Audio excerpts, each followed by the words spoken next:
Well, it's that time finally to get this engine put back together. The head's back from the shop. I have all the gaskets I need. So now me and you's gonna go and clean the head off. Now, since I knew it was gonna be quite a few days, and since I'm not in an enclosed garage, I went and put some duct tape over the top of this. I didn't want any dirt to get in there, and it has done a really good job in keeping it pretty clean. See here? And so here's the top of the block where the head gasket is going to go. So right now you see some tape residue. I've already gone through here once with a non-abrasive wheel and got all any junk off of it. But I'm going to go over it one more time. And to do that, I'm going to use good old brake cleaner. I'll take all the grease off and make sure the head gasket gets a good mating surface on there. So I'm going to change all in this anyway. I'm actually going to drop the oil pan to make sure no dirt got in there, and make sure there's no gaskets or anything that gets sucked up in the oil pickup, and then we have new problems. So I'm not really worried about this going all the way down. So I'm just going to clean that and start with an old rag. Just get the residue off. Okay, there it is. And with brake cleaner, you can pretty much clean anything with it. It's not going to hurt this engine. And it'll evaporate before it does any, serious damage anyway. But it's what it's meant to do. And this stuff is really good to take just about anything off of here that doesn't need to be on here. Okay, it's looking pretty good.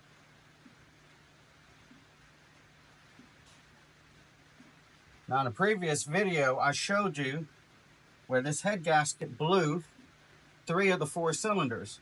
This one was the only one doing any kind of compression, and the gasket failed right here in between these 2 passages. So we had the head milled down to where, that's nice and flat now. Now, there's something I did, and you may do it too. You may get in a rush, you may pull the head off, take the timing cover off and go, this thing isn't set to top dead center. Well, it needs to be set to top dead center when you get the head on there and start putting the valves on there and a timing chain, because you don't want the valves to collide with the pistons coming up, and well, all the work you did is for nothing. So no big deal. You can still set top dead center. It's actually pretty easy. So on this vehicle, you'll need 2 things. You'll need the timing cover. You really don't even need this, but I'm going to use it anyway, because right here, and I don't have anything to make this, any cleaner. Here's the timing marks. That's 10 degrees before top dead or after top dead center, and then there's 0. We're going to line it right up with 0. And then this is the crankshaft pulley or damper, and there's the timing mark notch right on top. So it's going to be really tight.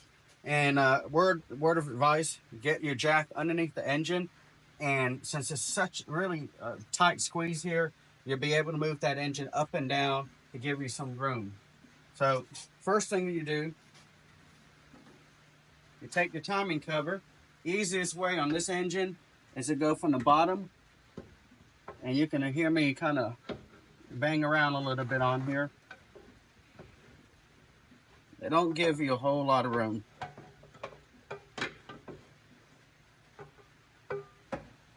All right. First thing I do is I get it lined up with the crankshaft. Ouch. And then just try to get it into the place that it needs to be.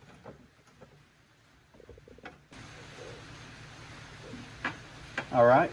So it's lined up pretty snug. Well, lined up enough. Well, what's keeping it from going all the way on?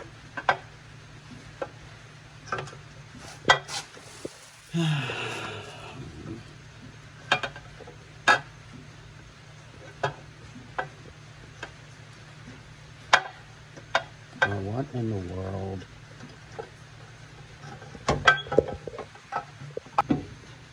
Oh, I see what's going on.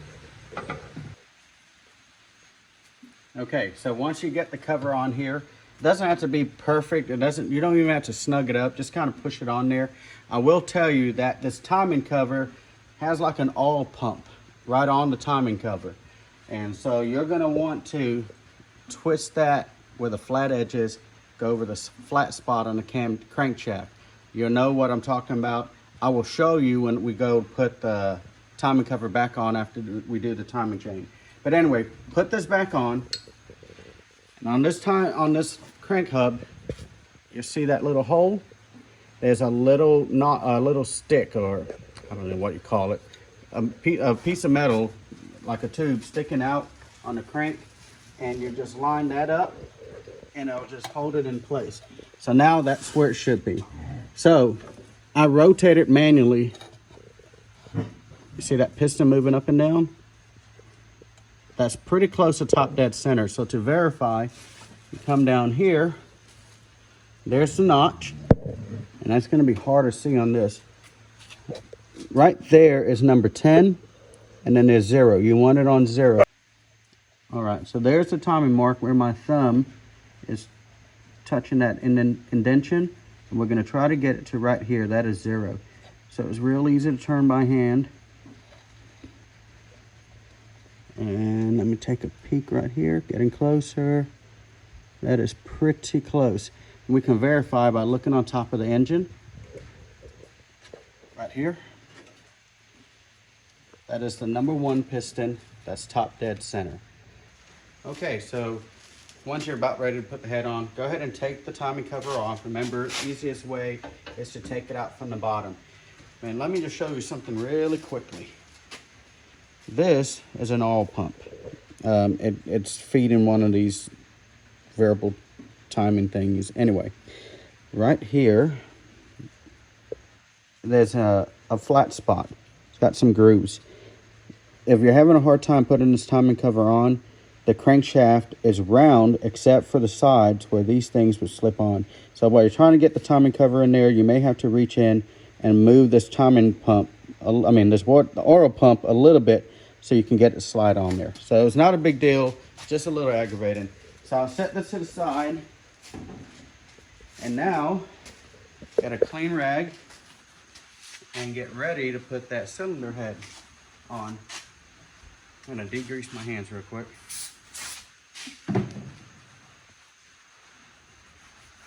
Okay, so I got a multi-layer head gasket. So you wanna, why does it called multi-layer?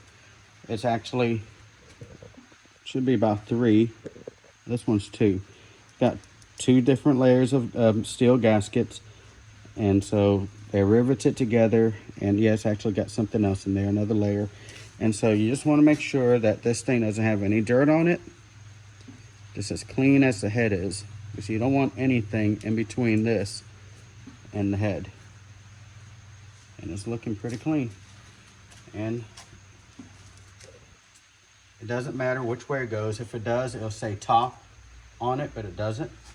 So you'll see where it will actually line up, and then you'll know you're having it right. So there's a little peg there, alignment peg, and one over there. And then you just push it down on there, and everything lines up. The water, this is where the head bolts will go through, and so it's looking good. And these are the water passages, the coolant passages. So now we're gonna get our head, take it out of the plastic, and lay it right on top. Okay, so fresh from the machine shop, nice and clean. And if this was a cast iron head, I would not be able to easily lift it up this way. Only thing is, it's getting caught on some stuff here. This is an all aluminum head. So just think, just a really big soda can. And I'm just gonna make sure there's no trash. Oh, that's the top. Here's the bottom. You can see where they machined it down, so it's nice and flat again. And I don't see any debris on there, no sand. So we're gonna try to make sure we don't get sand on it. Get it turned the right way. Here's where all the hoses go, so we know it's this way. And just gently Try to get it lined up. The pegs do a lot of good lining it up. The head is just such a tight clearance. Those two alignment pegs will do a great job, but it's a chunk of metal. It's not going to bend so easily. So no matter how much I tried, one end just seemed a little hiked up. So what I'm going to do right now, so I got a dead blow hammer, something that's not going to mar it. Looks dirty, but it's all right. This side is sitting pretty flush. This side wants to come down, so I'm just going to give it a tap. Looking good. Okay. And nothing was hanging up on it. It was just not wanting to sit on the pegs very well. But now it looks flush. Now we're going to put the head bolts on it. And see, nice and flush. A little bit of gap here, but the head bolts will take care of that. All right, so brand new head bolts with the brand new washers. So I'm just, no particular order, I'm not going to tighten down on them. Just going to start. Now these washers, okay, these washers can be a bit of a pain because it's not going to want to go through there with the washer on. So get a screwdriver, get it into the position, and it'll sit. See, it's even indented into there. So it'll sit in there, and then you take your new head bolt and then just let it sit in there. So let me grab another one. Again, it's not going to work if you go ahead and put the washer on, because it's not going to clear. It's going to be in the way. So on this engine, you got to be real careful, because you don't want to drop down in there and then, well, you're just going to have trouble.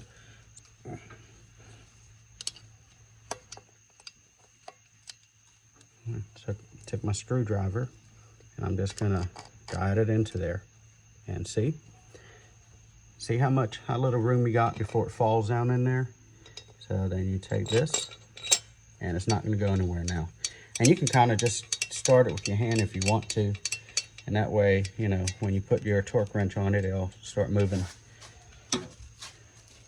And so we're going to just do that over and over and over again. All 10 different head bolts. Now, don't grease these at all. You don't want them greased. So like I said, I'm going to do this one in the front first. It's not as prone to want to fall down in there. But even so, I'm going to put it on here so it doesn't get away from me. Drop it down and slide it. This is the first engine I've ever worked on that had that issue with the washers. Let's see if I can get it to turn a little bit with this. Just a little bit, just to get it started. Okay, again, just a little trick figured out here. This one's going to be even tighter. No, it's not going to work that way. It's going to have to work that way.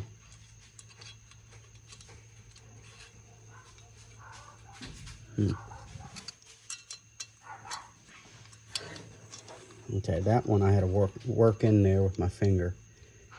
And it'll sit in there. And then you get head bolt, and it'll start doing what it's supposed to do.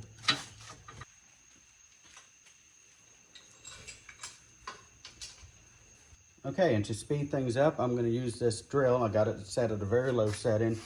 I'm not going to strip anything. I'm just going to get them down there, save some time before it ever torques anything. So these head bolts use a Toyota approved head bolt remover, or this is I believe a 9mm double flat Torx, I believe, or Allen, I don't know, just look it up.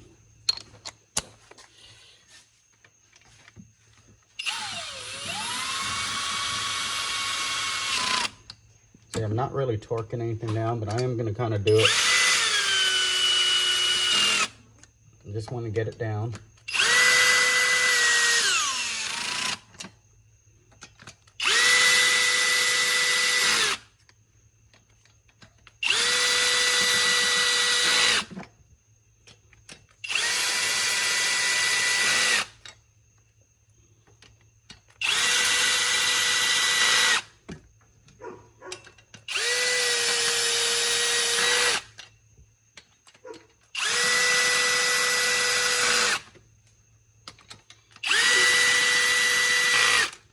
All right. All right. So I didn't torque it down, and you may be wondering, why were you jumping all around? Well, there's a certain sequence that you need to torque these down so the head lays flat and there's no bulges. So I was just kind of running off of memory. I didn't get it exactly right, but again, I was not torquing these down. I was just getting them down onto the block. So I got a piece of cardboard, and I just laid out 5 bolts on each side. 1, 2, 3, 4, 5, 6, 7, 8, 9, 10. And that's the order that we're going to torque these down. Now you're going to want a torque wrench. You could get by a lot of times putting the engine parts on by just torquing with your elbow, but you can't do that with a head. So this one, the specifications say torque at 22 foot-pounds. Now, if you've never used these are very inexpensive. Well, I mean, they can be expensive. This is just a basic torque wrench in foot-pounds. And so you loosen this nut up here at the bottom. And you see this 0? Whatever number you want to get to, that's going to be like your number mark you're going to get to. It's 0, 1, 2, 3, 4. So this is 22 foot-pounds. So here is 10. So it's way below that. So I'm going to turn this, and it's going to be 0. You notice it's right on 10, right there. Okay, so that's 10 foot-pounds. Loosen this nut again, go another 10 pounds. And now, if you notice, it is at the bottom of 20. Now we need 22. So we're going to move this to 22, right in the middle. And then we torque this down here. And now it's set for 22 foot-pounds. You take your double flathead 9 millimeter. I've heard some people say it's 8, some say it's 10. I don't know, I guess they use whatever head bolts they had. It's a 9 on this engine. And we're gonna torque 1, 2. We're gonna torque, closest to me is number 1. And so we're just gonna, now you're listening, you're gonna hear it kind of click, click. Not yet.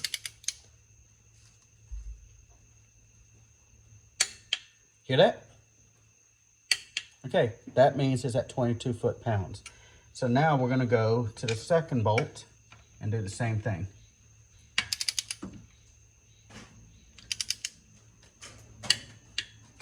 Okay, 3's over here. And I've already snugged these down, but they're starting to get loose because this aluminum head is starting to be squeezed down right here, 22 foot-pounds. This isn't at 22 foot-pounds yet. So even though you may have snugged it down already, they're going to be loose by the time you get to that bolt. Okay, 4. See, very loose.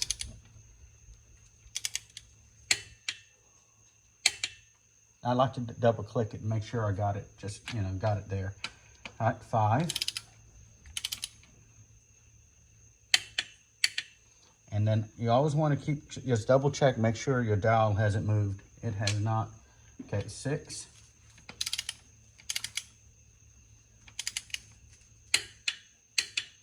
All right, 7.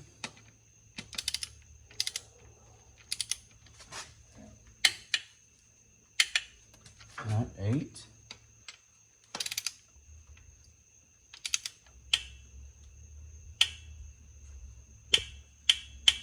Now I thought it was clicking, but it's not. It's actually just torquing the head down. Now, hear the difference? All right, 9.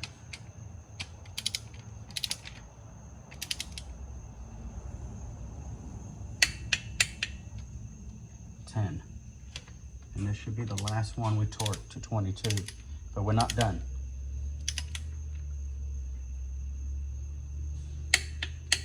Okay, visually everything looks snug. I didn't miss one. Okay, now this could be real tricky, but it's really not. On this engine, you're gonna torque to 22 on each bolt. Then you're gonna come back and you're gonna do 2 90-degree turns. So what should happen, you'll do this, and then come back all the way to here. So it will be 180 degrees from where you started. Now, they say mark it. I don't have anything to mark it. I don't have any whiteout. Okay, you may not have whiteout. I don't have whiteout, but I do have white spray paint. So I just got it, something I can spray some paint on. And then I just take a screwdriver, dip it in there, slide it down, and put a white dot on there. And I've done that to all of these right here. So the point of this is, you want to do 2 90-degree turns. In other words, you're going to make it go 180 degrees. So since it's now pointing toward the passenger compartment, when I'm done turning each bolt, it will be, the white dot will be facing me. That'll be 180 degrees. So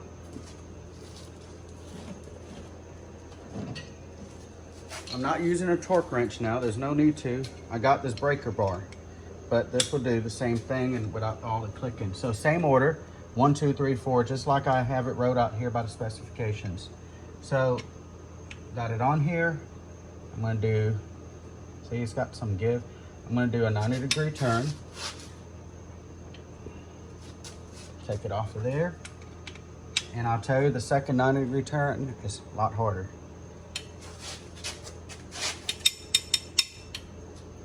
And let's see if I got it. Nope, need a little bit more.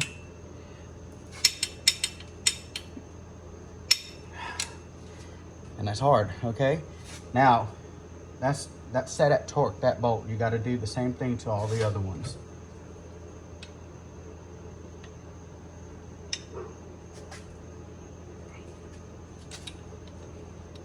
Come out, come out.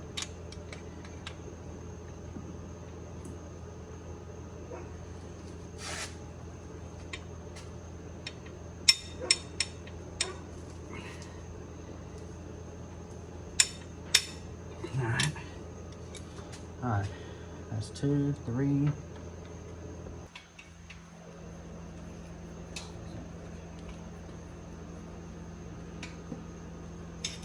Now, I'm glad I painted the white dot. Now I can verify it's 180 degrees. So if you come here, you'll notice that all the white dots are now facing me. They were all facing the passenger compartment of the vehicle. Now they're facing me.